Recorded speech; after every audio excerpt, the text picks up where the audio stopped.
Kisah anak pipit dan kera.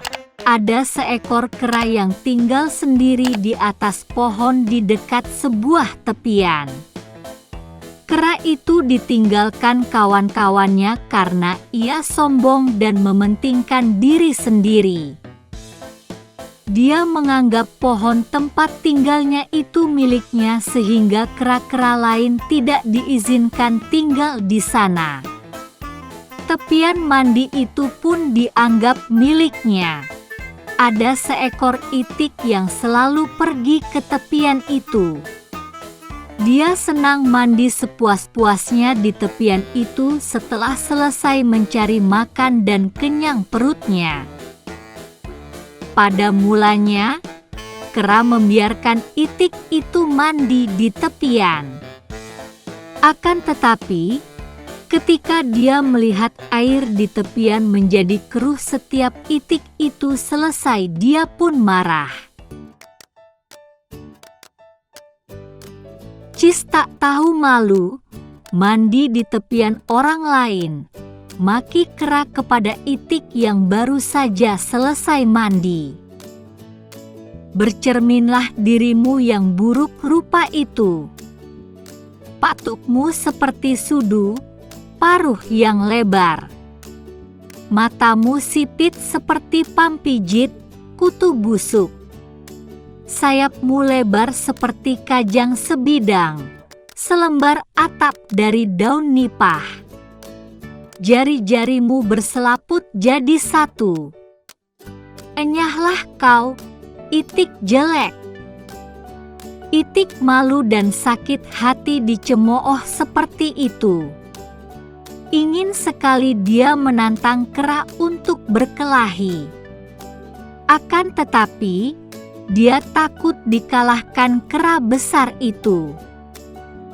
Dia pun menangis sepanjang jalan menumpahkan kekesalan dan kejengkelannya. Seekor induk pipit yang sedang memberi makan kepada anak-anaknya terkejut. Dia melongokkan kepala dari sarangnya yang tinggi di atas pohon. Hai itik yang baik, mengapa engkau menangis sepanjang jalan? Beritahu kepadaku apa sebabnya. Mungkin aku dapat menolongmu. Kera besar di atas pohon di tepian itu menghinaku, jawab itik. Aku malu sekali. Itu sebabnya aku menangis. Itik itu menangis kembali seperti tadi. Oh begitu. Apa saja yang dikatakannya? Itik menceritakan kembali semua caci maki yang diucapkan kera. Mendengar penjelasan itik, induk pipit segera berkata, "Berhentilah menangis, itik yang baik. Besok kembalilah ke sana dan mandilah sepuasmu." Aku takut. Aku malu dimaki kera itu lagi. Jangan takut, itik yang baik. Kalau kera itu memakimu, balaslah. Sebutlah segala keburukannya. Induk_pipit pun mengajari itik membalas cemoohan kera. Terima kasih, induk pipit yang baik. Besok aku akan mandi lagi ke tepian dan nasihatmu akan kuturuti. Dengan perasaan tenang, itik kembali ke rumah. Kekesalannya agak terhibur dengan nasihat induk pipit. Esok tahu rasa kau, hai kera yang sombong, katanya dalam hati sambil tersenyum seorang diri. Keesokan harinya, itik itu mandi sepuas-puasnya di tepian seperti biasa. Bukan main marahnya kera menyaksikan itik mengeruhkan air di tepian itu lagi. Hei, berhenti.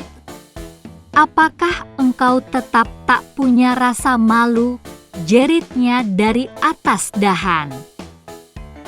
Itik pura-pura tidak mendengar jeritan itu.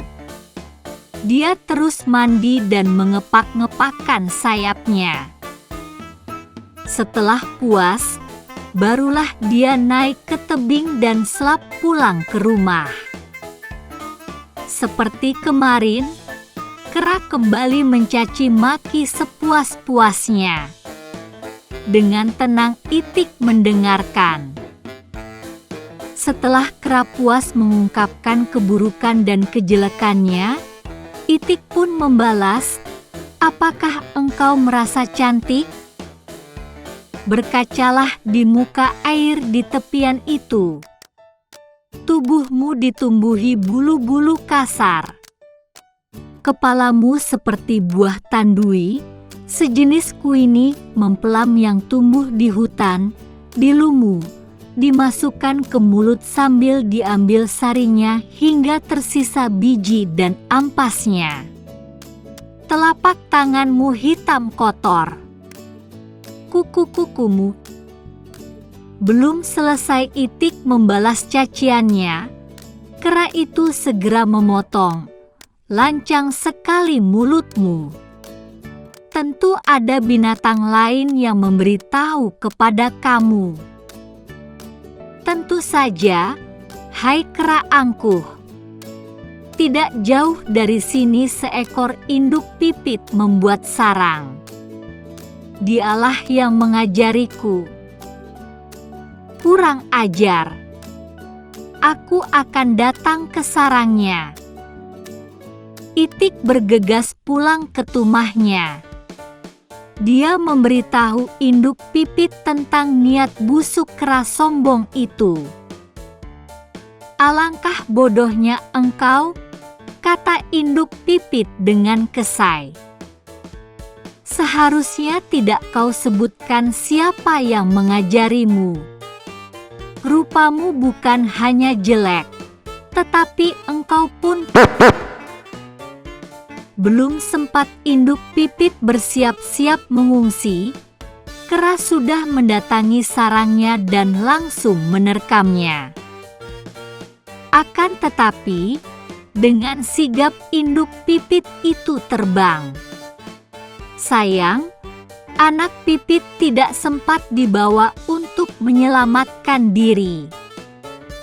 Dengan kejengkelan luar biasa kera memasukkan anak pipit itu ke dalam mulutnya. Sarang pipit diacak-acaknya. Kemudian, dia duduk di atas pohon itu menanti induk pipit kembali ke sarang untuk menjemput anaknya. Pada saat itulah, induk pipit akan diterkamnya. Anak pipit sedih berada dalam kegelapan karena kera selalu mengatupkan mulutnya. Kera takut anak pipit itu terbang. Dalam keadaan itu, anak pipit mengeluh seorang diri.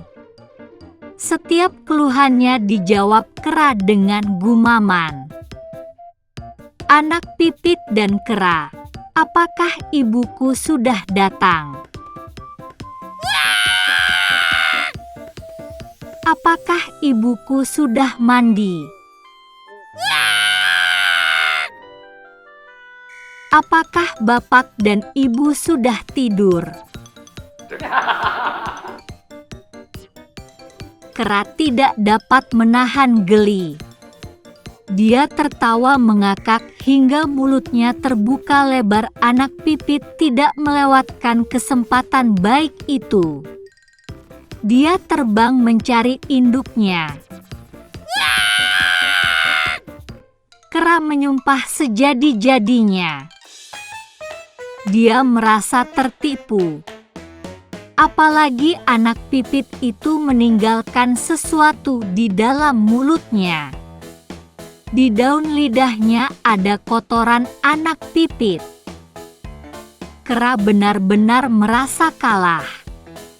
Bukan saja karena ditinggalkan anak beranak itu, melainkan karena mendapat kotoran anak Pipit.